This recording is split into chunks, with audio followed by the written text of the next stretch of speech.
Hello student, આપણે chapter number 9માં પશુપાલન અને પ્રાણી સંવર્ધનની વિવિધ પદ્ધતિઓ વિશે અભ્યાસ કરેલો છે. હવે ચેપ્ટર નંબર 9માં બીજો ભાગ છે વનસ્પતિ સંવર્ધન, પ્લાન્ટ બ્રીડિંગ. તો તેના વિશે આજે આપણે માહિતી આપવાની છે. તો વનસ્પતિ સંવર્ધનની વિવિધ પદ્ધતિઓ દ્વારા સુધારેલી જાતો મેળવી શકાય છે. આ સંવર્ધનનો મુખ્ય હેતુ પ્રાણી સંવર્ધન જેવો જ છે. તો વનસ્પતિ સંવર્ધન દ્વારા નવી જનીનિક ભિન્નતા ધરાવતી જાતિ કઈ રીતે પ્રાપ્ત કરી શકાય, શા માટે સંવર્ધન કરવામાં આવે છે, તેનાથી શું ફાયદો થાય છે, તેના વિશે આપણે માહિતી આપવાની છે. તો પહેલો મુદ્દો, પારંપરિક જે ખેતી છે તેના દ્વારા મનુષ્ય અને પ્રાણીઓ માટે મર્યાદિત માત્રામાં જ ખોરાક ઉત્પન્ન કરી શકાય છે. એટલે કે પારંપરિક ખેતી સીમિત જૈવભાર ઉત્પાદન કરે છે. આ ખેતીમાં ભૂમિમાં ક્ષેત્રફળમાં વધારો કરીને કે કોઈ ટેકનોલોજીનો ઉપયોગ કરીને ખોરાકના ઉત્પાદનમાં વધારો કરી શકાયો છે, પણ તે અમુક હદ સુધી જ શક્ય બન્યો છે. તો હવે આપણે વધારે ઉત્પાદન માટે વનસ્પતિ સંવર્ધન પદ્ધતિનો ઉપયોગ કરવાનો છે. તો વનસ્પતિ સંવર્ધનથી મોટા પાયે ઉત્પાદન કરી શકાય છે, જે હરિયાળી ક્રાંતિ ગ્રીન રિવોલ્યુશન દ્વારા શક્ય બનેલું છે. તો હરિયાળી જે ક્રાંતિ છે તેને પરિણામે આપણા દેશની આવશ્યકતા મુજબ અન્ન ઉત્પાદન કરી શકાય છે અને તેનો નિકાસ પણ કરી શકાય છે. અને હરિયાળી ક્રાંતિથી વનસ્પતિ સંવર્ધનની ટેકનિકનો ઉપયોગ કરી આપણે ઘઉં, ચોખા, મકાઈ વગેરે જે પાકો છે તેની વધુ ઉત્પાદન આપતી અને રોગ પ્રતિકારક જાતો વિકસાવી શક્યા છીએ.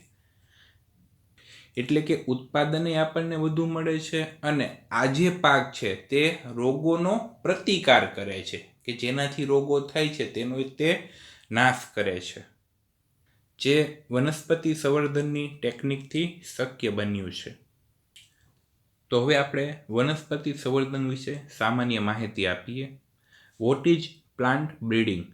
તો વનસ્પતિ સંવર્ધન દ્વારા વનસ્પતિ જાતિઓમાં જરૂરી ફેરફારો પ્રેરી યોગ્ય રીતે ઇચ્છિત વનસ્પતિઓ મેળવી શકાય છે. તો આ ટેકનિક દ્વારા આપણે જરૂરી ફેરફારો કરીને ઇચ્છિત લક્ષણો ધરાવતી વનસ્પતિ પ્રાપ્ત કરી શકીએ છીએ. અને આ રીતે પ્રાપ્ત થતી વનસ્પતિઓ વધુ સારી રીતે ઉછેરવા લાયક, આ ઉપરાંત વધુ ઉત્પાદન આપે છે અને રોગ પ્રતિકારકનો ગુણ ધરાવે છે. અને આ સંકરણ 9000 થી 11000 વર્ષો પૂર્વેના જે લેખિત પુરાવો છે તેમાં પણ ઉપલબ્ધ છે. એટલે કે આ પ્રકારનું જે પારંપરિક જે વનસ્પતિ સંવર્ધન છે, જ્યારે માનવ સંસ્કૃતિની ઉત્પત્તિ થઈ, પ્રારંભ થયો, ત્યારથી આ પ્રકારનું સંવર્ધન કરવામાં આવતું હતું. આજના જે ખાદ્ય પાકો છે તે પ્રાચીન કાળના જે ઘરેલું જાત હતી તેમાંથી જ સંકરણ દ્વારા ઉત્પન્ન થયેલા છે. હવે આપણે કોઈ શ્રેષ્ઠ વનસ્પતિ પ્રાપ્ત કરવી છે તો એના સંવર્ધનમાં આપણે શુદ્ધ વંશક્રમોનું સંસ્કરણ કે સંકરણ કરવામાં આવે છે. એટલે કે શુદ્ધ વંશક્રમની આપણે માહિતી આપીએ તો અનેક પેઢીઓ સુધી સ્થાયી લક્ષણ પ્રાપ્ત કરવું, જે ચેપ્ટર નંબર 5માં માહિતી આપેલી છે. તો સૌથી પહેલાં આપણે શુદ્ધ વંશક્રમોનું સંકરણ કરવામાં આવે છે. ત્યારબાદ સંકરણ પછી કૃત્રિમ પસંદગી આર્ટિફિશિયલ સિલેક્શન કરવામાં આવે છે, જેને પરિણામે જે સંતતિ ઉત્પન્ન થાય છે તે વધુ ઉત્પાદન, ઉચ્ચતમ પોષણ મૂલ્ય અને રોગ પ્રતિકારકતાના ઈચ્છિત લક્ષણો ધરાવે છે. તો શ્રેષ્ઠ વનસ્પતિ સંવર્ધનમાં સૌથી પહેલા શુદ્ધ વંશક્રમોનું સંકરણ, ત્યારબાદ જે સંતતિ ઉત્પન્ન થાય છે તેમાં કૃત્રિમ પસંદગી કરવામાં આવે છે, જેથી આપણને વધુ ઉત્પાદન, ઉચ્ચતમ પોષણ મૂલ્ય અને રોગ પ્રતિકારકતાના ઈચ્છિત લક્ષણો ધરાવતી વનસ્પતિઓ પ્રાપ્ત થાય છે.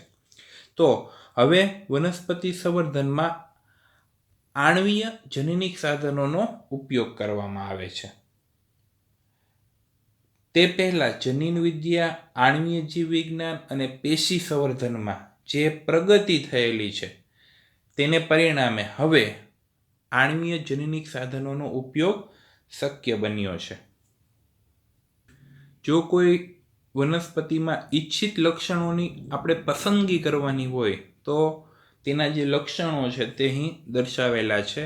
તો તેમાં વધુ પાક ઉત્પાદન અને ઉચ્ચ ગુણવત્તાને ધ્યાનમાં લેવામાં આવે છે. આ ઉપરાંત પર્યાવરણની વિવિધ પરિસ્થિતિઓ જેવી કે ક્ષારતા, ઊંચું તાપમાન, શુષ્કતા સામે સહનશીલતા, આ ઉપરાંત વિવિધ પ્રકારના રોગકારકો, વાયરસ, ફૂગ, બેક્ટેરિયા સામે પ્રતિકારકતા અને ખાસ કીટકો અને તેની જે ઈયળો છે તેની પ્રત્યેની સહનશીલતામાં વધારો, એટલે કે તેની સામે ટકી શકે તેવી વનસ્પતિ આપણે પસંદ કરવાની છે.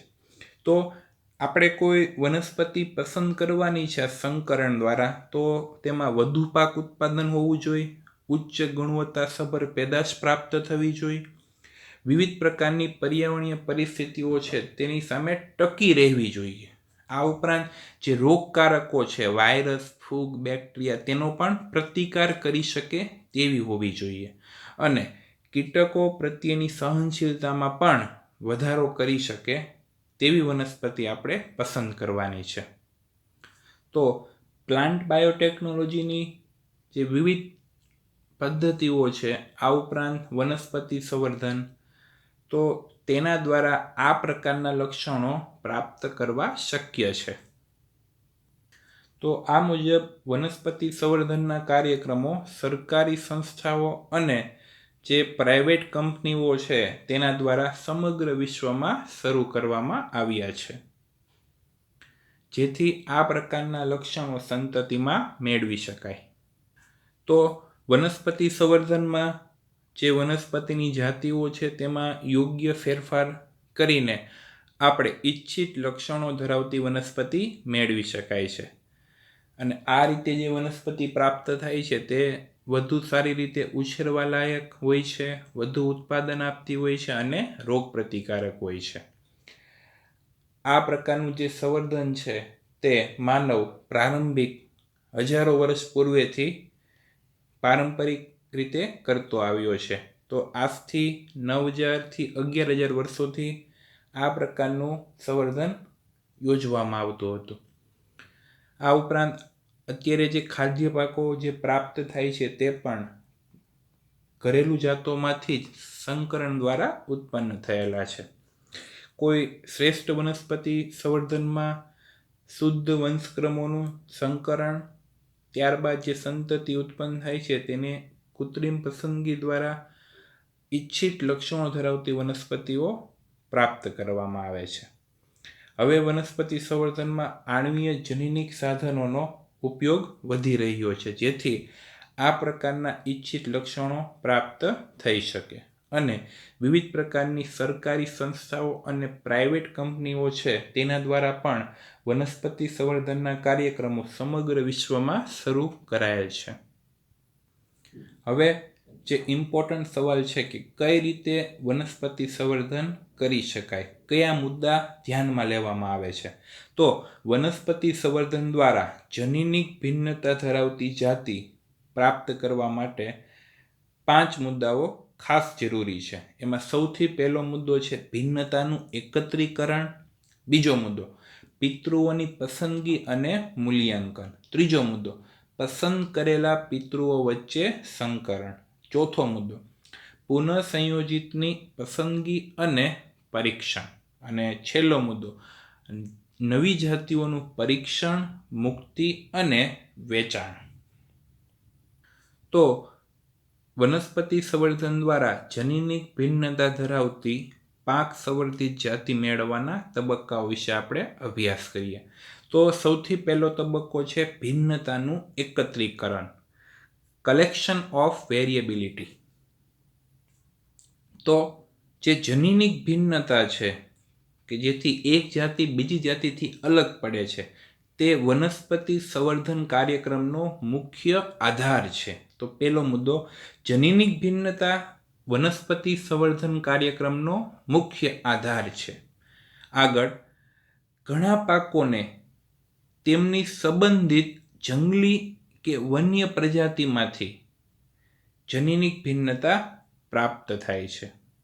તો કોઈ પાકો છે તેમાં જનીનિક ભિન્નતા કઈ રીતે પ્રાપ્ત થાય છે? તો તેમની સંબંધિત જંગલી પ્રજાતિમાંથી. તો સરળ શબ્દોમાં આપણે કહીએ તો કોઈ જંગલી પ્રજાતિ છે તેમાંથી જનીનિક ભિન્નતા પ્રાપ્ત થાય છે. આગળ, પ્રાકૃતિક જનીનની પ્રાપ્યતાના અસરકારક વ્યાપ માટે, કોઈ પ્રાકૃતિક જનીનની પ્રાપ્તિ માટે જંગલી ભિન્નતા ધરાવતી જાતિ, પ્રજાતિઓ અને સંબંધિત સંવર્ધિત જાતિનો જે જનન રસ છે, બીજ છે, તેનું મૂલ્યાંકન કરી સંગ્રહ અને પરીક્ષણ કરાય છે. તો જનન રસ સંગ્રહણ વિશે આપણે માહિતી આપીએ. તો કોઈ પાકમાં જોવા મળતા બધા જનીનોના વિવિધ વૈકલ્પિક કારકોના સંગ્રહણને જર્મપ્લાઝમ કલેક્શન કહે છે. તો સામાન્ય રીતે જોવા જઈએ તો જનીનમાં ઓછામાં ઓછા 2 વૈકલ્પિક કારકો હાજર હોય છે. તો આ એલીલ જે શબ્દ છે, વૈકલ્પિક કારકો, તે ચેપ્ટર નંબર 5માં આપેલું છે. તો ભિન્નતાનું એકત્રીકરણમાં જનીનિક ભિન્નતા વનસ્પતિ સંવર્ધનના કાર્યક્રમનો મુખ્ય આધાર છે. તો ઘણા પાકોને તેની જનીનિક ભિન્નતા તેમની જંગલી પ્રજાતિમાંથી પ્રાપ્ત થાય છે. પ્રાકૃતિક જનીનની પ્રાપ્યતા માટે જનીનિક ભિન્નતા ધરાવતી જંગલી જાતિ, પ્રજાતિઓ અને સંબંધિત સંવર્ધિત જાતિના જનનરસ, બીજ વગેરેનું મૂલ્યાંકન કરી સંગ્રહ અને પરીક્ષણ કરાય છે. કોઈ પાકમાં જોવા મળતા બધા જનીનોના વિવિધ વૈકલ્પિક કારકોના સંગ્રહણને જનનરસ સંગ્રહણ કહે છે, જર્મપ્લાઝમ કલેક્શન. બીજો મુદ્દો છે મૂલ્યાંકન અને પિતૃઓની પસંદગી, evolution and selection of parents. તો સૌથી પહેલો જનનરસનું મૂલ્યાંકન કરવામાં આવે છે. જે જર્મપ્લાઝમ આપણે પહેલા સ્ટેપમાં કલેક્શન કરેલું છે તેનું મૂલ્યાંકન કરવામાં આવે છે, જેથી ઈચ્છિત લક્ષણોવાળી વનસ્પતિ જ મેળવી શકાય. હવે જે પસંદ કરેલી જે વનસ્પતિ છે તેનો ઉછેર કરાય છે અને સંકરણ માટે તેને તૈયાર કરાય છે, જેથી ઈચ્છનીય લક્ષણ ધરાવતી શુદ્ધ વનસ્પતિ સંતતિ પ્રાપ્ત કરી શકાય. તો મૂલ્યાંકન અને પિતૃઓની પસંદગીમાં સૌથી પહેલાં આપણે જે જનનરસ છે તેનું મૂલ્યાંકન કરવાનું છે, જેથી ઈચ્છિત લક્ષણોવાળી વનસ્પતિ પ્રાપ્ત થાય. ત્યારબાદ જે પસંદ કરેલી જે વનસ્પતિ છે, એટલે કે પસંદગી બાદ તેનું સંકરણ કરવાનું છે અને જે ઈચ્છનીય લક્ષણ ધરાવતી શુદ્ધ સંતતિ આ રીતે મેળવી શકાય છે. તો પહેલા સ્ટેપમાં આપણે ભિન્નતાનું એકત્રીકરણ, બીજા સ્ટેપમાં મૂલ્યાંકન અને પિતૃઓની પસંદગી. હવે ત્રીજું સ્ટેપ છે પસંદ કરેલા પિતૃઓ વચ્ચે સંકરણ, એટલે કે જે 2 પિતૃ આપણે પસંદ કરેલા છે તેની વચ્ચે આપણે પ્રજનન કરાવવાનું છે. તો ઈચ્છિત લક્ષણો ધરાવતા 2 પિતૃ આપણે પસંદ કરવાના છે, જેમાં એક પિતૃ એવો પસંદ કરવાનો, ઉદાહરણ તરીકે કે જેની પાસે ઉચ્ચ પ્રોટીન ગુણવત્તા છે, અને બીજો પિતૃ આપણે એવો પસંદ કર્યો કે જેમાં ઊંચી રોગ પ્રતિકારક ક્ષમતા છે. એટલે કે એક પિતૃમાં પ્રોટીનનું મૂલ્ય વધારે છે, એક પિતૃ વિવિધ પ્રકારના જે રોગો છે તેની સામે પ્રતિકારકતા દર્શાવી શકે છે. તો આ બંને વનસ્પતિ વચ્ચે પરસંકરણ ક્રોસ હાઇબ્રિડાઇઝેશન કરવાથી જે સંકરજાત પ્રાપ્ત થાય છે, આ સંકરજાતમાં હવે બંને પિતૃઓના લક્ષણો એક વનસ્પતિમાં પ્રાપ્ત થાય છે. તો આ કઈ રીતે શક્ય બને છે તેના વિશે આપણે માહિતી આપીએ. જો કે આ પ્રક્રિયા સમય માગી લે તેવી અને કંટાળાજનક છે, એટલે કે જટિલ પ્રક્રિયા છે. અહીં સૌપ્રથમ જે વનસ્પતિને આપણે નર તરીકે લીધેલી છે તેની પરાગરજને આપણે સૌપ્રથમ એકત્રિત કરીને ત્યારબાદ જે વનસ્પતિ આપણે માદા તરીકે પસંદ કરેલી છે તેના પરાગાસન પર સ્થાપિત કરવામાં આવે છે, જેથી આગળ ફલનની ક્રિયા થાય, નવી સંતતિ પ્રાપ્ત કરી શકાય. તો આ પ્રકારના સંકરણમાં ઈચ્છિત લક્ષણોનું જોડાણ થાય તેવું જરૂરી પણ નથી. ખાસ અગત્યનો પોઈન્ટ છે કે આવા હજારો સંકરણ પૈકી કોઈ એકમાં જ આવા ઈચ્છનીય સમન્વય, ઈચ્છનીય લક્ષણો પ્રાપ્ત કરી શકાય છે. તો પિતૃઓની પસંદગી આપણે બીજા તબક્કામાં કરેલી છે. તો આ પસંદ કરેલા પિતૃઓ વચ્ચે અહીં આપણે પરસંકરણ કરાવવાનું છે. તો આ માટે સૌપ્રથમ 2 પિતૃઓ પસંદ કરવાના છે જેની પાસે વિશિષ્ટ લક્ષણ હોય, જેમાં એક પિતૃ ઉચ્ચ પ્રોટીન, બીજો પિતૃ ઊંચી રોગ પ્રતિકારકતા. તો પરસંકરણ દ્વારા જે સંકરજાત પ્રાપ્ત થાય છે તેમાં બંને પિતૃઓના લક્ષણો, એટલે કે આ બંને લક્ષણો હવે આપણને એક વનસ્પતિમાં જોવા મળે છે.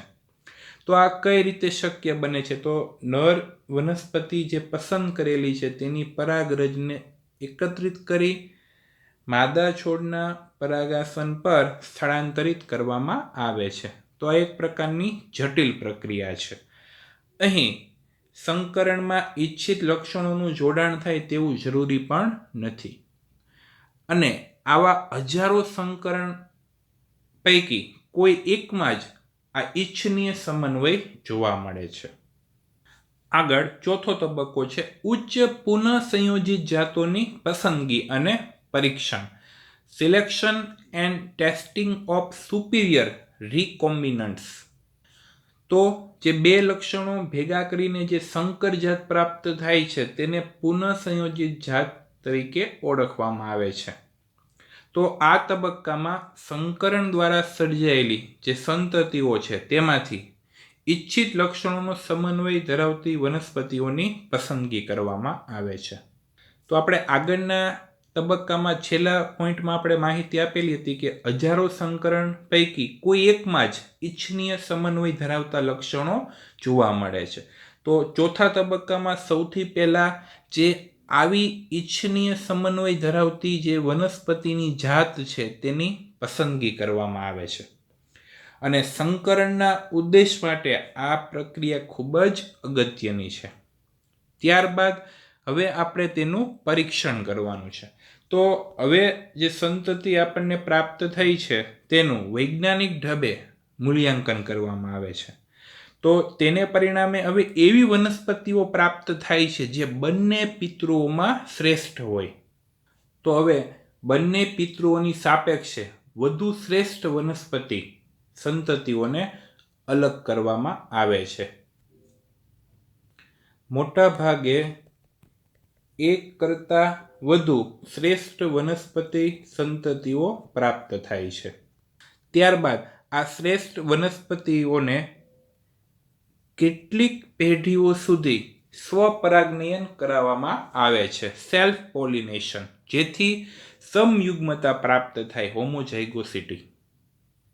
તો જે બંને પિતૃઓ કરતાં ચડિયાતી છે, એટલે કે બંનેના લક્ષણોનું જે સમન્વય ધરાવતી જે વનસ્પતિ છે, મૂલ્યાંકન કરીને આગળ સ્વપરાગનયન કરાવવામાં આવે છે, જેથી સમયુગ્મતા પ્રાપ્ત થાય. તો હવે જે આગળની સંતતિઓ છે તેમાં આ લક્ષણોનું વિયોજન કે વિશ્લેષણ થતું નથી, એટલે સંતતિઓમાં તેઓના આ લક્ષણોનું વિયોજન કે વિશ્લેષણ ન થાય. આ માટે તેને અનેક પેઢીઓ સુધી સ્વપરાગનયન કરાવવામાં આવે છે, જેથી વનસ્પતિમાં સમયુગ્મતા હોમોઝાઇગોસિટી પ્રાપ્ત થાય. તો અહીં આપણે સૌથી પહેલાં જે પુનઃસંયોજિત જાત છે તેની આપણે પસંદગી કરી. ત્યારબાદ વૈજ્ઞાનિક ઢબે તેનું પરીક્ષણ કરવામાં આવે છે અને બંને પિતૃઓમાં જે શ્રેષ્ઠ વનસ્પતિ સંતતિ છે તેને હવે કેટલીક પેઢીઓ સુધી સ્વપરાગનયન કરાવવામાં આવે છે, જેથી સમયુગ્મતા પ્રાપ્ત થાય. ત્યારબાદની સંતતિઓમાં આ લક્ષણોનું વિશ્લેષણ થતું નથી. હવે વનસ્પતિ સંવર્ધનનો અંતિમ તબક્કો નવી જાતિઓનું પરીક્ષણ, મુક્તિ અને વ્યાપારીકરણ, testing, release and commercialisation of new cultivars. તો સૌથી પહેલાં જે નવી જાતિ આપણને પ્રાપ્ત થાય છે સતત સ્વપરાગનયનને કારણે તેનું પરીક્ષણ કરવામાં આવે છે. ત્યારબાદ તેની મુક્તિ અને વેચાણ. તો પહેલો પોઈન્ટ, પસંદ કરેલી જે જાત છે તેનું ઉત્પાદન, ગુણવત્તાસભર પાકની પેદાશો, રોગ પ્રતિકારકતા વગેરે માટે મૂલ્યાંકન કરવામાં આવે છે. તો આ મૂલ્યાંકન માટે તેને કોઈ ખેતરોમાં એટલે કે જે સંશોધન ક્ષેત્ર છે તેમાં ઉગાડવામાં આવે છે. આ દરમિયાન યોગ્ય ખાતર, સિંચાઈ અને અન્ય પાક જાળવણી હેઠળ તેમના વિકાસની નોંધ કરવામાં આવે છે. તો જે પસંદ કરેલ જે સંશોધન ક્ષેત્ર છે તેમાં યોગ્ય માત્રામાં ખાતર, પાણીની વ્યવસ્થા અને પાક જાળવણીની જે અન્ય પરિસ્થિતિ છે તે આપીને આ વનસ્પતિનું જે પરફોર્મન્સ છે, કઈ રીતે તે વિકાસ પામે છે તેની નોંધ કરવામાં આવે છે. તો હવે સંશોધન ક્ષેત્રમાં તેના મૂલ્યાંકન બાદ પછી દેશના વિવિધ સ્થાનોએ ખેડૂતોના ખેતરમાં ઓછામાં ઓછી 3 ઋતુઓ સુધી તેનું પરીક્ષણ કરવામાં આવે છે. તો જે નવી જાતિ પસંદ કરેલી છે તેનું મૂલ્યાંકન માટે તેને ખેતરોમાં ઉગાડવામાં આવે છે. ત્યાં તેનું જે પરફોર્મન્સ છે તેની નોંધ કરવામાં આવે. ત્યારબાદ આ મૂલ્યાંકન બાદ દેશના વિવિધ સ્થાનોએ ખેડૂતોના ખેતરમાં ઓછામાં ઓછી 3 ઋતુઓ સુધી તેનું પરીક્ષણ કરવામાં આવે છે. ત્યારબાદ આ વનસ્પતિઓને પાક ઉછેરી શકાય તેવા બધા જ કૃષિ આબોહવાકીય સ્થાનોએ ઉછેરવામાં આવે છે અને આ રીતે જે પાક પ્રાપ્ત થાય છે તેની તુલના ત્યાંના શ્રેષ્ઠ સ્થાનિક કૃષિ પાક સાથે કરવામાં આવે છે.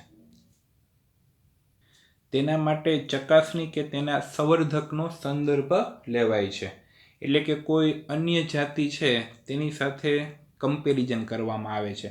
ત્યારબાદ ફાઇનલી તેને માર્કેટમાં મુકાય છે. તો સ્ટાર્ટિંગમાં ગ્રીન હાઉસ ટ્રાયલ કર્યા બાદ અલગ ખેતરોમાં, ખેડૂતોના ખેતરોમાં, ત્યારબાદ ઓછામાં ઓછી 3 ઋતુ સુધી પરીક્ષણ, ત્યારબાદ જ્યાં પાક વાવેતર થતું હોય તેવા બધા જ કૃષિ આબોહવાકીય ક્ષેત્રમાં અને સ્થાનિક વનસ્પતિ છે તેની સાથે તુલના કરીને ફાઇનલી તેને માર્કેટમાં મુકાય છે, એટલે કે તેનું વ્યાપારીકરણ, વેચાણ થાય છે. તો આ રીતે વનસ્પતિ સંવર્ધન દ્વારા શ્રેષ્ઠ વનસ્પતિનું ઉત્પાદન કરી શકાય છે. તો આ માટે સૌથી પહેલાં અલગ અલગ જે જનીન રસ ધરાવતી જે વનસ્પતિઓ છે તેનું એકત્રીકરણ કરવામાં આવે છે. પહેલો તબક્કો ભિન્નતાનું એકત્રીકરણ. ત્યારબાદ તેનું મૂલ્યાંકન અને પિતૃઓની પસંદગી. ત્રીજા તબક્કામાં પિતૃઓ વચ્ચે પરસંકરણ કરાવવામાં આવે છે, જેથી સંકરજાત પ્રાપ્ત થાય. ચોથા તબક્કામાં પુનઃસંયોજિત જાતની જે સંકરજાત મળેલી છે તેની પસંદગી અને પરીક્ષણ, મૂલ્યાંકન વૈજ્ઞાનિક ઢબે કરવામાં આવે છે. અને છેલ્લો તબક્કો છે તેમાં જે ફાઇનલી જે જાત છે તેનું ટેસ્ટિંગ, એટલે કે તેનું પરીક્ષણ, મુક્તિ અને વેચાણ શક્ય કરવામાં આવે છે.